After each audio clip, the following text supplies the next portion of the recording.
Boa noite, minha gente querida, muito bem-vindos a todos, muita paz, muita alegria. Vamos começar as nossas leituras de hoje com o livro 12 Passos com uma Paz Interior, da Peregrina da Paz.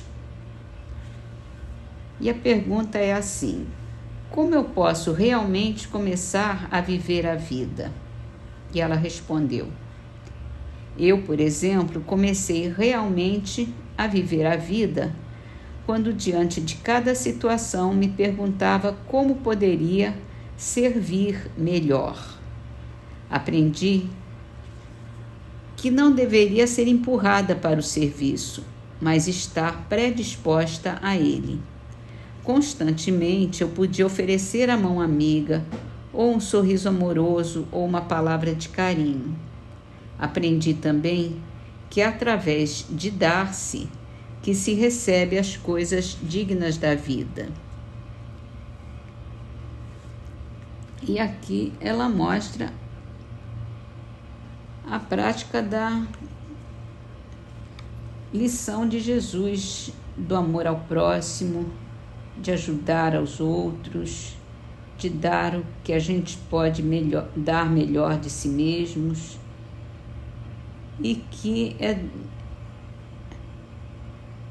a gente dá sem esperar recompensa. A recompensa vem de Deus. A graça vem de Deus. Então a gente acaba recebendo sem esperar e sem dar para receber. A gente dá simplesmente porque é bom para a gente, porque nos faz bem. Então vamos para o Livro dos Espíritos.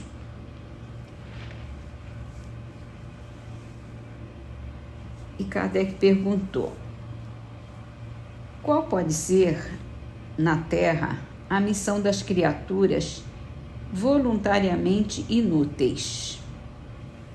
Há efetivamente pessoas que só vivem para si mesmas e que não sabem se tornar úteis ao que quer que seja. São seres dignos de compaixão. Espiarão, portanto, duramente sua voluntária inutilidade, começando-lhes muitas vezes, já nesse mundo, o castigo pelo aborrecimento e pelo desgosto que a vida lhes causa. E aí Kardec vai mais além, faz uma pergunta complementar. Se essa escolha é facultada, por que eles preferiram uma existência que não lhes traria proveito nenhum? Há entre os espíritos também há preguiçosos que recuam diante de uma vida de trabalho. Deus consente que eles procedam assim. Mais tarde eles vão compreender, à sua própria custa, os inconvenientes da inutilidade a que se votaram e serão os primeiros a pedir que se lhes conceda recuperar o tempo perdido. Também pode acontecer que eles tenham escolhido uma vida útil e que tenham recuado diante da execução da obra, deixando-se levar por sugestões de espíritos que os induzem a permanecer na ociosidade. Bom, temos aqui diversos pontos. Normalmente as pessoas não vêm nessa terra, ou praticamente nunca vêm nessa terra para fazer nada. Sempre tem uma coisa a fazer, um débito a resgatar, alguma coisa a se aprender nessa vida. Se a pessoa reencarna, tem todo esse trabalho para reencarnar, para tomar esse espaço na vida e não faz nada, é totalmente inútil, não faz nada de bom, às vezes não faz nada de ruim, mas também não fez nada de bom. Quem não faz nada de bom está fazendo alguma coisa que também não é boa. Então fica estacionado naquele ponto que não sai, né? Um carro enguiçado. e vai chegar uma hora que vai ver que vai se sentir frustrada, vai se sentir cansado de não fazer nada, aborrecido, desgostoso. Muitas vezes entra em depressão porque não se sente útil nesse mundo. A gente tem que se sentir útil de alguma forma nesse mundo. Mas isso às vezes é necessário até a pessoa ter o despertar da alma e procurar o que pode satisfazer a ela, encher o seu espírito de energia, de fé, de amor, de verdade.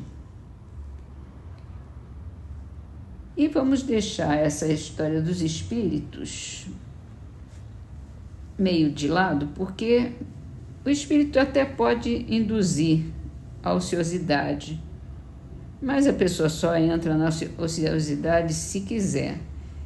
O responsável não é o espírito, o responsável é a pessoa que se deixa levar. Então, não deixa os espíritos com a responsabilidade deles e nós com as nossas, né? Passamos então para a Gênese. E hoje a gente vai ler mais um milagre do Evangelho, que é Jesus caminha sobre a água. A passagem é de Mateus, capítulo 14, versículos 22 a 33. Logo, Jesus fez que seus discípulos tomassem a barca e passassem para a outra margem antes dele, que ficava a despedir o povo. Depois de se ter despedido, subiu a um monte para orar e, tendo caído a noite, ele se achou sozinho naquele lugar. Nesse meio tempo, a barca era fortemente açoitada pelas ondas, em meio do mar, porque o vento era contrário. Mas na quarta vigília da noite, Jesus foi ter com eles caminhando sobre o mar. Quando eles o viram andando sobre o mar, turbaram-se e diziam: "É um fantasma", e se puseram a gritar amedrontados. Jesus então lhes falou, dizendo: "Tranquilizem-se, sou eu, não tenham medo." Pedro lhe respondeu: "Senhor, se é você, manda que eu vá ao seu encontro caminhando sobre as águas." E Jesus disse: "Venha." Pedro, descendo da barca, caminhou sobre as águas ao encontro de Jesus, mas, vindo um grande vento, ele teve medo e, como começasse a submergir, exclamou: "Senhor, me salve." Logo Jesus estendeu-lhe a mão, dizendo: "Homem de pouca fé, por que duvida?" E, tendo subido para a barca, cessou o vento. Então os que estavam na barca, aproximando-se dele, o adoraram, dizendo: "Verdadeiramente é o Filho de Deus." Este fenômeno encontra explicação natural nos princípios expostos. Exemplos análogos provam que nada tem de impossível nem de miraculoso, pois que se produz sob a ação das leis da natureza. Pode-se operar de duas maneiras. Embora Jesus estivesse vivo, ele pôde aparecer sobre a água com uma forma tangível, estando alhures o seu corpo. É a hipótese mais provável. É mesmo fácil se descobrir na narrativa alguns sinais característicos das aparições tangíveis. Por outro lado, também pode ter sucedido que seu corpo fosse sustentado e neutralizada a sua gravidade pela mesma força fluídica que mantém no espaço uma mesa sem ponto de apoio. Efeito idêntico se produz muitas vezes com os corpos humanos. Ele aqui está sugerindo que Jesus estava levitando, que eu acho o mais lógico, até porque ele fala que Pedro saiu do barco e andou também sobre a água até que ele ele se assustou e começou a afundar.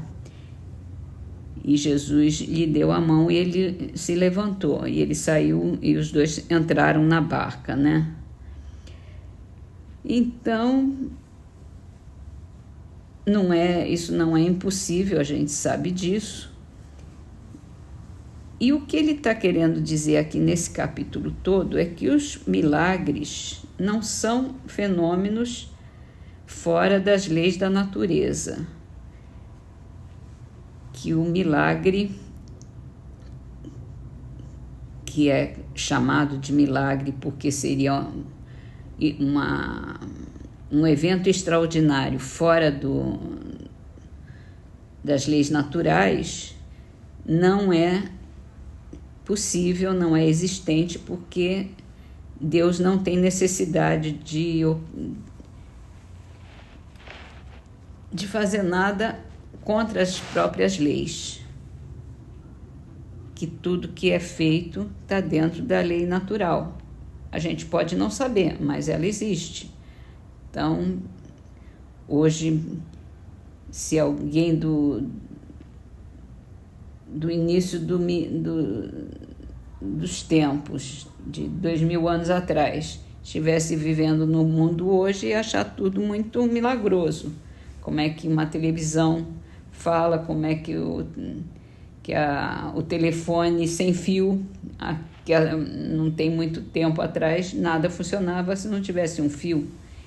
Então, as ondas eletromagnéticas hoje em dia são parte da nossa vida, né?